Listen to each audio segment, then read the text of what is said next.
I want to offer a technique for working with addiction that I came to on my own and that worked for me.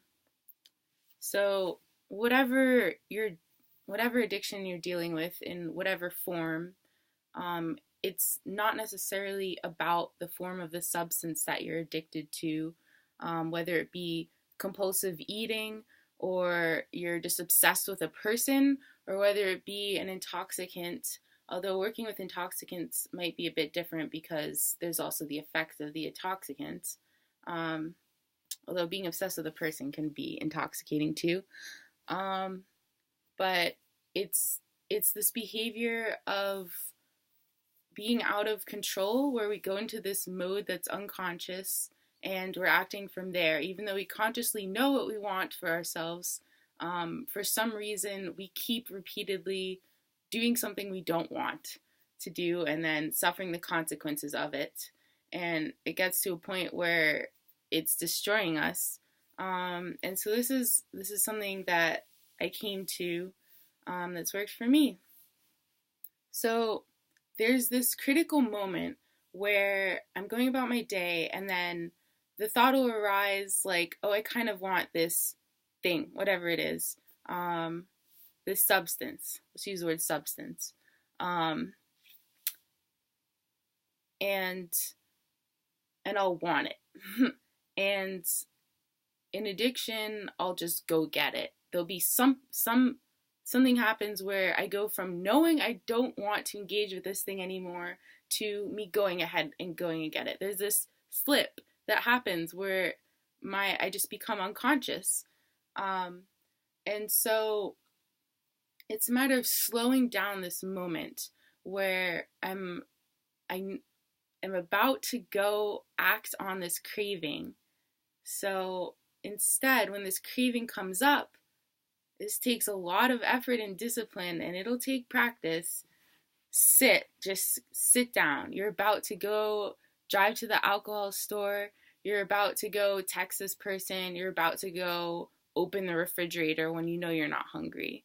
Um, Instead of taking that action and just getting up, just as soon as you notice the thoughts and so, as soon as you notice that feeling, that pull to do that thing, just sit down and just allow whatever feelings are coming up to come up. So you'll just be sitting with the feeling of craving. You're sitting with this feeling of wanting something so badly. It's like really intense. And just sit there for as long as you can. The first time and the first couple times that you do this will be the most intense. I've sat there for a half an hour before finally getting up and buying myself a thing of strawberry ice cream and then eating all of it. But it was good for me to sit there that long. And because the next time the craving came along, it was weaker. And eventually I got to a point where as soon as this craving arises, I'd recognize it. I'd say, oh, this is addiction that's trying to trick me into that just this one time is okay. Even though I know this is in opposition to what I want for myself, I'd notice those thoughts coming up saying like, oh, it's okay, just go do that right now. Like, just for this one time, like, it's actually good for you right now. I'd recognize the thoughts and then I'd sit with it and just feel the sensation of craving for it, and then it gets to a point where something breaks and I feel empowered. And so now what happens, because still like years after I've really been in the depths of some addictions, they'll still sometimes like the cravings will come up, but now I'm in the practice of recognizing them when they come up. So right away, just sitting and tuning into how I'm feeling, just sitting with the craving, and then very quickly it'll turn over to this feeling of empowerment, where I'd given my power away to the substance.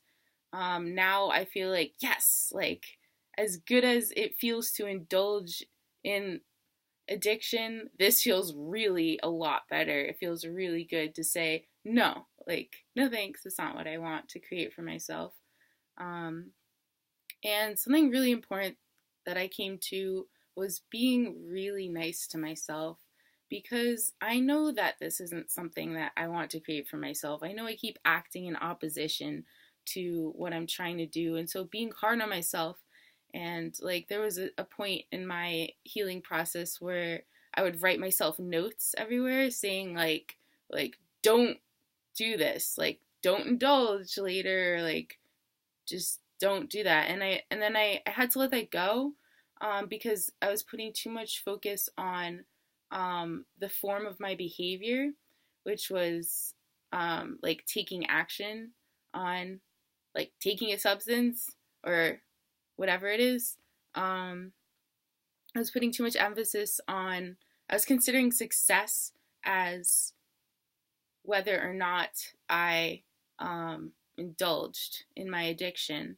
But actually, once I let that go, and I was just super nice to myself, whenever I did indulge, then I suffered the consequences, and I was nice to myself as I went through them. And instead of being hard on myself, just focusing more on like how loving can I be to myself, how understanding can I be to myself while I'm going through this. Because with an addiction, it's something that we've practiced for repeatedly over and over for days, for years.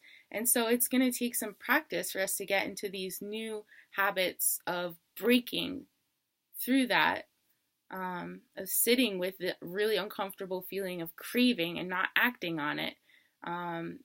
It'll take practice, and you can do it. I did it. I remember there were times, many times, when I was like, I wonder if this will go on forever, and like this can't go on forever. Yeah, and so it just takes practice, and so be really gentle to yourself. You know, just really, really. Yeah, and so what that looks like, being gentle to yourself, is just yeah, not beating yourself up. It's really just a matter of aligning with what you want, which is self-love and happiness and healing and feeling good, and not feeling uncomfortable emotions, and not feeling uncomfortable. So also, as you come around to healing from your addictions, you might start to be confronted with um really heavy shit, hard emotions that the addiction would cover over, that taking those substances, then you'd be dealing with the uncomfortable effects of the substances, of your hangover. And instead of dealing with your hangover because you drank too much or you dosed on whatever, you'll be dealing with the emotions that propelled you in the first place to try to escape them. And so it's gonna be challenging. Like, you might have some stuff in yourself to confront and really look at. You might you know, you'll see that the addiction was taking up so much time in your life, and so much time and so much of your energy, and now there's more space in your life. And at first it might feel like, oh, I have nothing to do, I might as well just go back to my addiction. And so it'll be a few transitions. It's not just breaking this compulsive habit, it's also gonna change your lifestyle a bit. So I hope this is helpful. Feel free to reach out to me, share, ask more questions.